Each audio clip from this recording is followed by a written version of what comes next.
Brother Chaitanya, we always read about this world is unreal. Unreal, unreal, unreal. But when we stand in this world and live even here, we feel everything is real. So, the practicality of this unreal nature of the world, one. Number two, if I catch or I call a young child and tell him, son, look here, this world is unreal. So, forget about the world. So, what will this child is supposed to do? And if everybody sits down and says this world is unreal, where is the development in this world? Where is the progress in this world? And finally, I just would like to ask you about the practicality of this term. Thank you. Very practical question, I assume. I can ask you one question, Ranji. What is your definition about real? Then I'll answer that further question. Real, it should be many ways I could explain it, but in simple, something that I sort of feel it exists in front of me. So I know after that it will be the waking stage, the dream stage, and the deep sleep. And that again, probably if you put enlighten me in the practical aspect of life. Okay. Very important when we talk about the scriptures, it is very clearly seen or clearly explained. There is always a practical apprehension of the truth. So when we talk about when the scriptures declare that it is unreal, we have to define what is real. If you are saying that the place that you are standing is real, this room is real, reality should remain in the three periods of time, which is in the past, which is in the present, and also in the future. But even the context of past, present, and future, it is separated according to the understanding of period of mind, where we are saying because I was in the past young, now I'm in the present at this stage, and in the future I'm going to be old. But as we see as the one sheet of consciousness, or you see it as the one presentation of the entire life, we cannot say that was past, this is present, and tomorrow is future. Because this momentary of what we are saying is that past, present, and future, this is in context with the world. If it is so real, it should have remained even in the dream state and also in the sleep state. But so unfortunate, the so-called reality, which is, if you see it very vividly, that very much what we call it as gross, it should remain even in the two other states. But we are not able to see it. That's number one. Number two, when we talk about reality, what is such? The scriptures have said that which remains in the past, present, and future. But if you see whatever in this context of the world, everything is a fleeting momentary. That means what you see yesterday, today, and tomorrow, even our body for that sake, what the body was 3 years old, and now you see yourself, oh my God, I'm with my beard and also this appearance. Where was that 3 years old boy with the small of the composition of the body? Where was that boy? If it was so real, the child was real, where is the casing? Where has it gone? So the scriptures say that when we say unreal, we are trying to give you the fact and also the hardcore reality, that the fleeting momentary of it. Because what's the problem is that we take everything as real and we remain stagnant to that kind of position. For example, if you felt that the child was real and if you stop your progress there itself, if you think that was real, then you will not progress so far as we are today. Number two is that when we are talking about Vivekananda Swamiji himself has said, if you're born in a temple, it is a blessing. But if you die in a temple, it's a curse. Why did he say that if you're born in a temple, it's a blessing, if you die in a temple, it's a curse? He said, everybody has to come out with a certain way of a practice, of a sadhana, looking at the world in reality. But as you progress further and further, you come to an understanding that this is very momentary. Why am I, yesterday was like today, and it's different, it's changing. So this is the nature of your see the evolvement of the world where the change is taking place.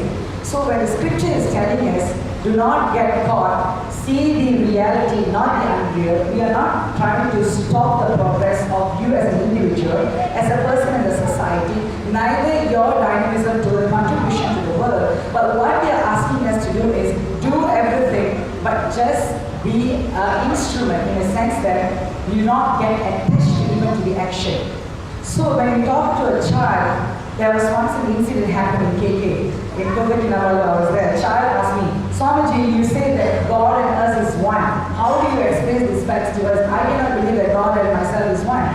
All the adults know the fundamental practice of Hinduism saying that God is everywhere. Sarvamimam Brahmamaya. But even then, to explain to that child, you have to bring to an explanation. Like a child suddenly asks the father or mother, Mom, how did I came about? Where did I come from? The parents will just smile.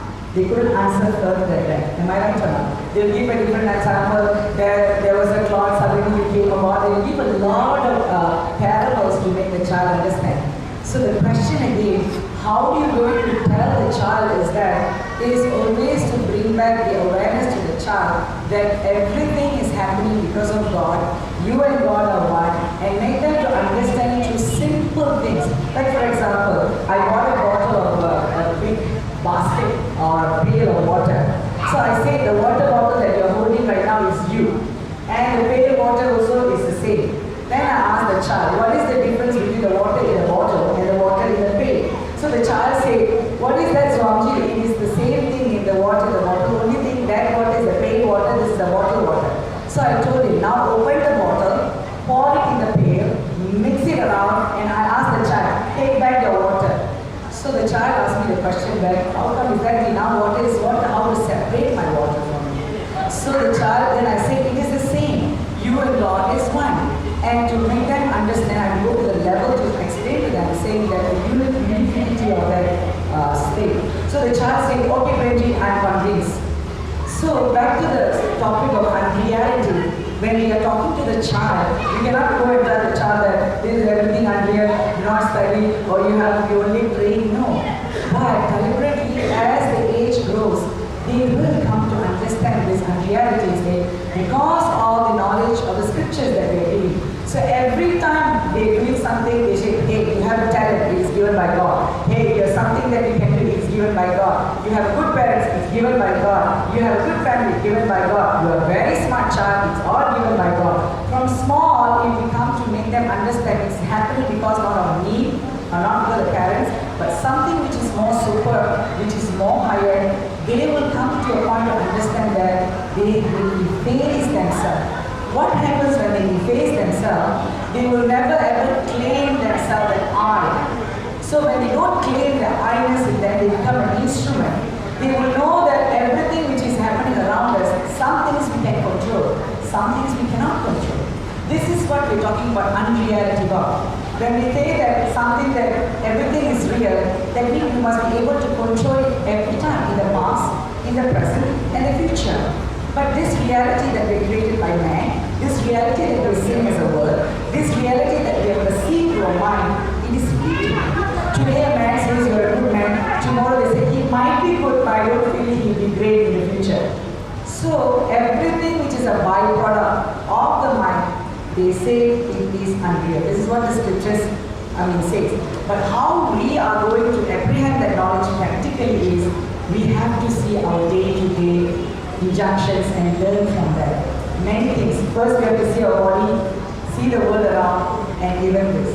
That's why before I just conclude that question, somebody asked, I went to ashram, I had a cup of tea, I went back, then I had a sleep, then I woke up, that I didn't actually go to the ashram, I just remained where I was. So somebody asked, if that reality, you are able to say that it is not real after you are waking back, they say this reality that we are so called that you are here, I am asking this question, the ashram, the declaration, everything that we are seeing also is unreal. Only thing we are not able to bring the mind to the level of a comparison to see this also is another dream, this also is another unreality. So they say scriptures is not stopping us from being progressive, to be developed as an individual, as a company. The only thing scripture is telling is do do not get caught. It is how like the child goes to the playground, he or she knows that it is just a playing place. But the time comes, the mother says, hey, come on, we have to go back. So the child says, no, I want to remain here, I want to remain here. So we as the parents know that that place is only for playing and we have to come back. So we also are like that. We know that we came to the world for the reason and we know we have to depart for a reason. So once we understand this, as we apprehend this knowledge, we can also impart this knowledge to the child because we lead by example. And the child will definitely will understand that everything is fleeting, everything is changing. Even in the little thing, you can make them to understand. I don't know whether my answer has convinced you, G. This is what I feel. Thank you.